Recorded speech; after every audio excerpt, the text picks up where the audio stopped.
V D Satheesan കേരളത്തിൻ്റെ മുഖ്യമന്ത്രിയാകുമ്പോൾ ഏറ്റവും കൂടുതലും സന്തോഷിക്കുന്ന ഒരാളുണ്ട്. എറണാകുളത്തെ DCC പ്രസിഡന്റായിരുന്ന മുഹമ്മദ് ഷിയാസ്. വി ഡി സതീശൻ്റെ വലം കൈ എന്ന് തന്നെ വേണമെങ്കിൽ പറയാം.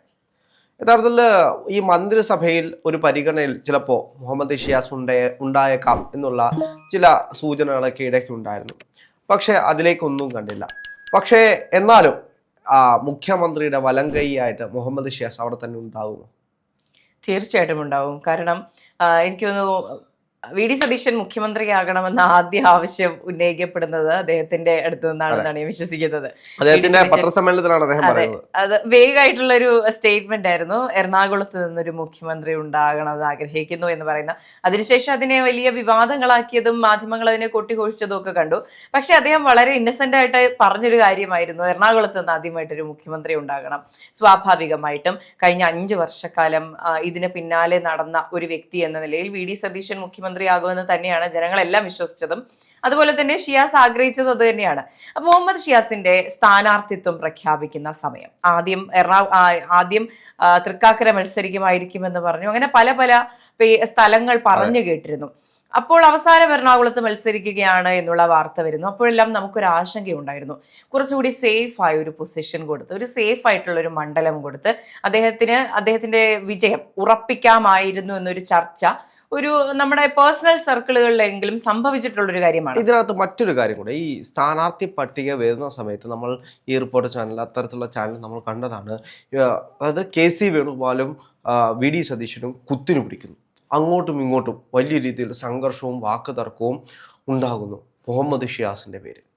ഇങ്ങനെ ഒരു വാർത്ത സ്ഥാനാർത്ഥിത്വം സംബന്ധിച്ച് ഭയങ്കരമായ പ്രശ്നങ്ങൾ. മുഹമ്മദ് ഷിയാസിനെ മത്സരിപ്പിക്കരുത് എന്ന് വി.ഡി. സതീശൻ പറഞ്ഞു എന്നത്രേ. അപ്പോൾ അതിനു വേണ്ടിയിട്ട് മത്സരിപ്പിക്കണമെന്ന് KC വേണുഗോപാൽ പറഞ്ഞു. അപ്പോൾ ഇത്തരത്തിലൊക്കെ ആയിരുന്നു വാർത്തകളെ വളച്ചൊടിച്ചിരുന്നത്. ഒന്ന് ആലോചിച്ച് നോക്കൂ, ഇത്തരത്തിലേക്ക് കേരളത്തിലെ വാർത്താ മാധ്യമങ്ങൾ കൊണ്ടുപോയ ഒരാളാണ് മുഹമ്മദ് ഷിയാസ്. അദ്ദേഹത്തിനെ എപ്പോഴും ഈ തെരഞ്ഞെടുപ്പിൽ പോലും ചിത്രീകരിക്കാൻ ശ്രമിച്ചത് ഒരു ഗുണ്ടയായിട്ടാണ്.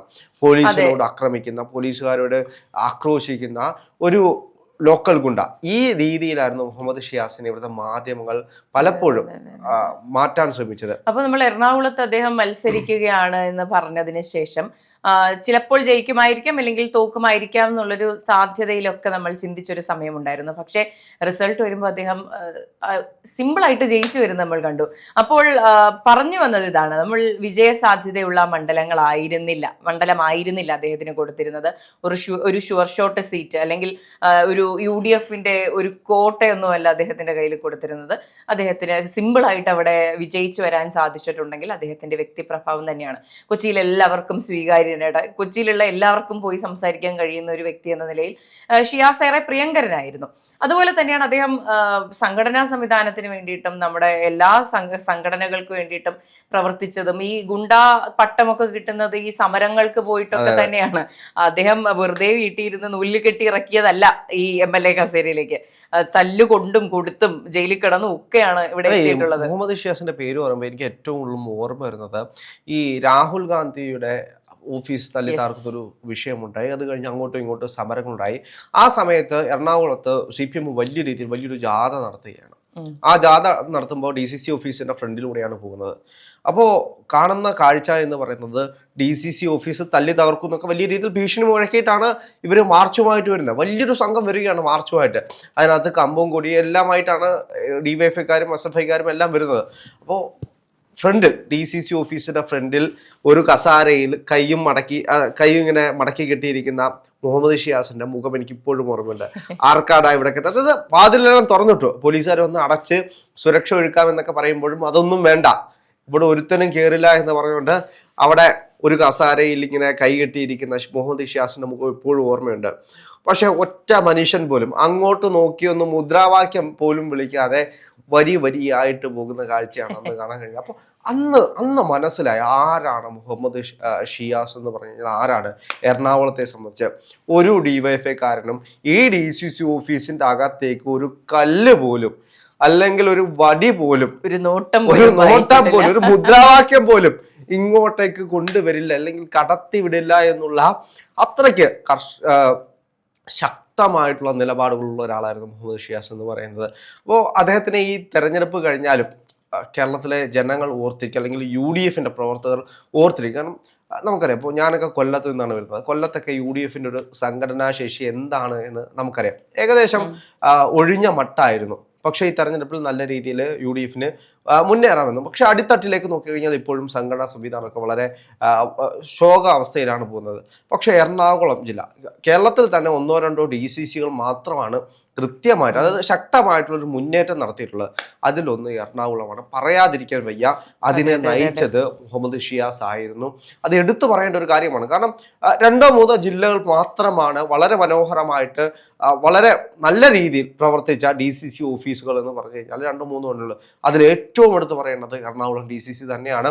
അതുകൊണ്ട് എന്താണ്, മുഹമ്മദ് ഷിയാസ് DCC പ്രസിഡന്റ് ആയിരുന്ന എറണാകുളത്ത് നിന്നും 14 സീറ്റും പിടിച്ചോണ്ടാണ് അദ്ദേഹത്തിന് അഭിമാനിക്കാനുള്ള വകയുണ്ട്. മന്ത്രിമാരെ തോൽപ്പിച്ച് ഈസിയായി ജില്ല തന്നെ കൊണ്ടുപോയത് അദ്ദേഹത്തിന്റെ ഈ പറഞ്ഞ നേതൃപാഠവും കൊണ്ട്. തീർച്ചയായിട്ടും ഇപ്പോൾ ഓരോ സ്ഥാനാർത്ഥികളെ നിശ്ചയിക്കുന്നതിനകത്തും DCC പ്രസിഡന്റ് വലിയ പങ്കുണ്ട്. അതായത് ഒരു DCC പ്രസിഡന്റ് ആണ് പറയുന്നത് ഇന്ന സ്ഥലങ്ങളിലേക്ക് ഇന്ന ആളുകളെ വേണം, എല്ലാം കൃത്യമായിരുന്നു. ഈ പറഞ്ഞ റൂട്ട് ലെവലിൽ പ്രവർത്തിക്കുന്ന ആൾക്കാർക്ക് കൃത്യമായിട്ട് ജനങ്ങളുടെ പൾസ് അറിയാമായിരിക്കും. അതുതന്നെയാണ് കൊച്ചിയിലെ സ്ഥാനാർത്ഥിത്വവുമായി ബന്ധപ്പെട്ട പലയിടങ്ങളിലും അദ്ദേഹത്തിന്റെ വാക്ക് കേട്ടിട്ടുണ്ടെങ്കിൽ അദ്ദേഹത്തിന് അത്രത്തോളം കൊച്ചിയെ, എറണാകുളത്തെ മനസ്സുകൊണ്ട് അറിയാം എന്നുള്ളതിന്റെ സൂചന തന്നെയാണ്. അത് തന്നെയാണ് ഈ പറഞ്ഞ ഈ തെരഞ്ഞെടുപ്പ് ഫലത്തിലും പ്രതിഫലിച്ചിട്ടുള്ളത്. അപ്പൊ ഇനിയും മുന്നോട്ട് ഇപ്പോ ഷിയാസ് പ്രവചന സിംഹമാകുന്നു, VD സതീശൻ മുഖ്യമന്ത്രിയായി ഇതൊക്കെ പറഞ്ഞിട്ട് പുതിയ സംഭവങ്ങളൊക്കെ ഇറങ്ങുന്നുണ്ട്. അതിനൊപ്പം തന്നെ വിവാദങ്ങളും വരുന്നുണ്ട്. എന്തായാലും ഷിയാസിനെ മാധ്യമങ്ങൾ വിട്ടുകളയാൻ തയ്യാറല്ല എന്നാണ് മനസ്സിലാക്കേണ്ടത്. വളഞ്ഞിട്ട് ആക്രമിച്ച ഒരാളാണ്. കേരളത്തിലെ മാധ്യമങ്ങൾ വളഞ്ഞിട്ട് എത്രത്തോളം ആക്രമിക്കാമോ അത്രത്തോളം ആക്രമിച്ച ഒരാളാണ് മുഹമ്മദ് ഷിയാസ് എന്ന് പറയുന്നത്. എനിക്കിപ്പോഴും ഓർമ്മയുണ്ട് പല സമരങ്ങളും, ഷിയാസിന്റെ പല സമരങ്ങളും. അതിനകത്തെല്ലാം ഷിയാസ് വളരെ ബോൾഡായിട്ടാണ് സംസാരിക്കുന്നത്. പോലീസുകാർ ആക്രമിക്കാൻ വരുമ്പോൾ നീ ആരോടാണ് ആക്രമിക്കാൻ വരുന്നത് എന്ന് നിനക്കറിയാമോ എന്ന് തിരിച്ചു ചോദിക്കാൻ കഴിയുന്ന, കോടതിയുടെ മുറ്റത്ത് വെച്ചാണ് പോലീസുകാരോട് സംസാരിക്കാൻ കഴിയുന്ന. ഇപ്പോൾ മാത്യു കുഴുന്നാന്റെ വിഷയത്തിൽ നമ്മൾ കണ്ടതാണ് എങ്ങനെയാണ് ഷിയാസ് അതിനെല്ലാം കൃത്യമായിട്ട് എടുത്തത്. ഒരു DCC പ്രസിഡന്റ് എന്ന് പറഞ്ഞു കഴിഞ്ഞാൽ സെറ്റിൽമെന്റുകൾ മാത്രമല്ല, അതിനപ്പുറത്തേക്ക് നിലപാടുകൾ കൊണ്ട് ആ ഒരു സംഘടനാ സംവിധാനത്തെ മുഴുവൻ ചലിപ്പിക്കാൻ കഴിയുന്ന ഒരു ആളായിരിക്കണം. അത് കൃത്യമായി തെളിയിച്ച ഒരാളാണ് മുഹമ്മദ് ഷിയാസ് എന്ന് പറയുന്നത്. സമര പോരാട്ടങ്ങളിലൂടെ കടന്നു വന്നിട്ടുള്ളൊരു യുവത്വമാണ് മുഹമ്മദ് ഷിയാസിനുള്ളത്. ആ യുവത്വം തന്നെയാണ് കേരളത്തിൽ എറണാകുളം എന്ന് പറയുന്ന ഒരു ജില്ല ഈ നിയമസഭാ അസംബ്ലിയിലേക്ക് 14 പേരെയും സമ്മാനിച്ചതിന്റെ പ്രധാനപ്പെട്ട ഉത്തരവാദിത്തം. VD സതീശൻ എറണാകുളത്ത് നിന്നാണെങ്കിൽ പോലും അതിനപ്പുറത്തേക്ക് ആ DCC സംവിധാനത്തെ കൃത്യമായി ചലിപ്പിച്ച് സ്ഥാനാർത്ഥികൾക്ക് കൃത്യമായിട്ട് വേണ്ടുന്ന മെറ്റീരിയൽസ് കൊടുത്ത് അടിത്തട്ടിൽ സംഘടനാ സംവിധാനം ഉണ്ടായതുകൊണ്ടാണ് ഈ വിജയം ഉണ്ടായത് എന്നാണ് എനിക്ക് മനസ്സിലാക്കാൻ കഴിയുന്നത്.